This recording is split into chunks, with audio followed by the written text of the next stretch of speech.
अस्सलाम वालेकुम वरहमतुल्लाह। एक इंतहाई मुअज़्ज़ज़ शख्स बाज़ार से खरबूजा ख़रीद के लाता है। जब वो घर पहुंचता है तो उसका खरबूजा फीका निकलता है। ये देखकर उसकी बीवी उस पर गुस्सा होती है, बड़बड़ाने लगती है। थोड़ी देर खामोशी के बाद शोहर उससे पूछता है कि तुम किस पर गुस्सा हो रही हो? क्या मुझ पर, या दुकानदार पर, या काश्तकार पर, या खरबूजे पर, और या अल्लाह पर जिसने इस खरबूजे को पैदा किया? बीवी खामोश रहती है तो वो खुद ही इसका जवाब देता है कि अगर मुझ पर गुस्सा हो रही हो तो मुझे अगर मालूम होता कि खरबूजा फीका है, मैं इसे हरगिज़ घर पे ना लाता। अगर दुकानदार को मालूम होता कि ये खरबूजा फीका है तो वो इसे हरगिज़ मेरे हाथ फ़रोख्त ना करता। अगर काश्तकार को मालूम होता ये फीका है जो वो उगा रहा है तो वो उसे हरगिज़ ना उगाता। अगर खरबूजे को खुद मालूम होता या उसके इख्तियार में होता तो वो खुद कभी फीका ना होता। सिर्फ अल्लाह की ज़ात बाकी रह गई। तुम्हारा एतराज़ क्या अल्लाह पर है कि उसने इसे फीका क्यों पैदा किया? तो तुम्हारे गुस्से का मतलब ये निकलेगा कि तुम अल्लाह पर गुस्सा हो रही हो जो कुदरत वाला है और जिसके पास तमाम इख्तियारात हैं। कहीं हम भी अपनी रोज़मर्रा ज़िंदगी में अल्लाह तबारक व तआला की ज़ात से खफा तो नहीं हो रहे होते?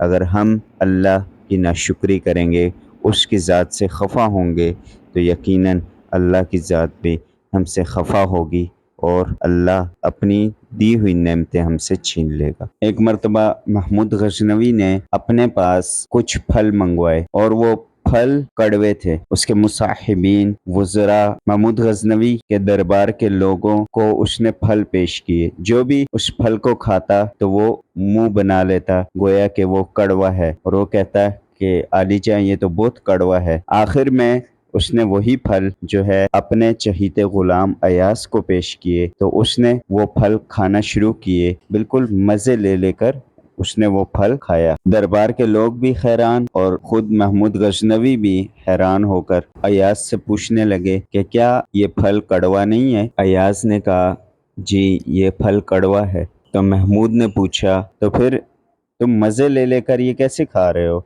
उसने कहा जहाँ इतना अरसा इतनी अच्छी चीज़ें, लजीज चीज़ें खाई, अगर एक दिन मुझे कड़वी चीज़ मिली तो उस पे भी मैं नाशुक्री का इजहार क्यों करूं? इसी तरह हमें भी अल्लाह ताला हर रोज़ नई नई नेमतें खिलाता है, पिलाता है। अगर हमारी ज़िंदगी में कभी कोई कड़वी चीज़ या नाखुशगवार वाक़या पेश आए तो उस पे हमें नाशुक्री का इजहार नहीं करना चाहिए, बल्कि उस हाल में भी अल्लाह का शुक्र अदा करना चाहिए कि अल्लाह ने जब हर रोज़ हमें नई चीज़ें, नया रिस्क अता फ़रमाया, नई नेमतें अता फ़रमाई। अगर ज़िंदगी में कभी अल्लाह की किसी नेमत में आजमाइश की वजह से कमी वाक़या हुई तो उस पर मैं और आप नाशुक्री का इजहार ना करें, बल्कि हमेशा शुक्रगुज़ार रहें। और जब मैं और आप शुक्रगुज़ार रहेंगे तो अल्लाह इरशाद फरमाता है ला इन शकरतुम लाज़ीदन्नकुम, अगर तुम मेरी नेमतों पर शुक्र अदा करोगे तो मैं तुम्हारी नेमतों को बढ़ा दूंगा। तो रब ताला जो है हमें अपना शुक्रगुज़ार बंदा बनने की तौफीक अता फरमाए।